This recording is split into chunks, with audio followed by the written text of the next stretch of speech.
questão da Klabin foi o seguinte, ela passou por um longo ciclo agora, desde a aprovação do Puma 1, que foi um investimento que mudou a empresa de patamar. Então, a empresa com o Puma 1 entrou no segmento oficialmente de celulose. O Puma 2 é a mesma coisa, então estão 2 novas máquinas, né? Tanto de celulose, aí sim para explorar a fluff, que é uma celulose um pouquinho mais de valor agregado, e a segunda máquina que decidiram agora é de papel cartão, que também já tem boa parte dos seus produtos já estão praticamente vendidos, né, para um cliente. Então, o que aconteceu? Foi um longo ciclo de investimentos bastante parrudos que elevaram, obviamente, a alavancagem da empresa.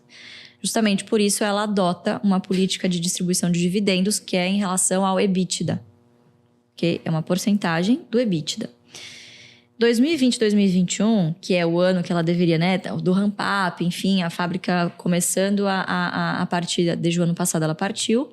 Só que celulose tem uma coisa, 100% das receitas de celulose são dolarizadas. E isso, obviamente, causa um efeito contábil no balanço, que é não caixa. Então, explicando de uma maneira bem básica, o que é isso?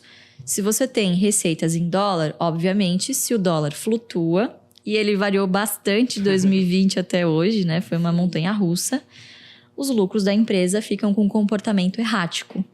E isso, por mais que a empresa use o EBITDA como uma base para distribuir os seus dividendos, contabilmente ela não pode ter uma conta de prejuízo acumulado no patrimônio líquido. E isso aconteceu por conta do efeito cambial, que nada tem a ver com a capacidade da empresa de pagar dividendos, porque não é um efeito caixa, tá? É um efeito meramente de uma variação cambial no lucro. E isso foi resolvido no meio de 2021 apenas. Eles não tinham uma política de hedge. Hoje tem, já vai completar mais de um ano. Então, isso fez com que o lucro da empresa desde então fosse mais estável. E a partir daí, sim, zerou essa conta de prejuízo acumulado no PL. E ela voltou a ter a capacidade de distribuir bons dividendos, o que acontece desde o 3º ou 4º trimestre de 2021. Então, com isso, a gente acredita que daqui em diante a empresa tem todas as condições para distribuir 6% ao mínimo em dividendos para mais. É uma empresa sem comparáveis, não só no Brasil, mas no mundo, verticalizada, que agora sim vai voltar a pagar bons dividendos. Ano passado a gente não tinha essa visão porque não tinha uma política de hedge. Esse caso foi solucionado, ela criou uma política de hedge. Então, esse efeito cambial não caixa hoje, ele não vai para o lucro líquido e a empresa consegue demonstrar ali lucros líquidos, obviamente, no positivo e vislumbramos aí boas perspectivas, tá? O que eu entendo que a empresa tem tentado sinalizar ao mercado?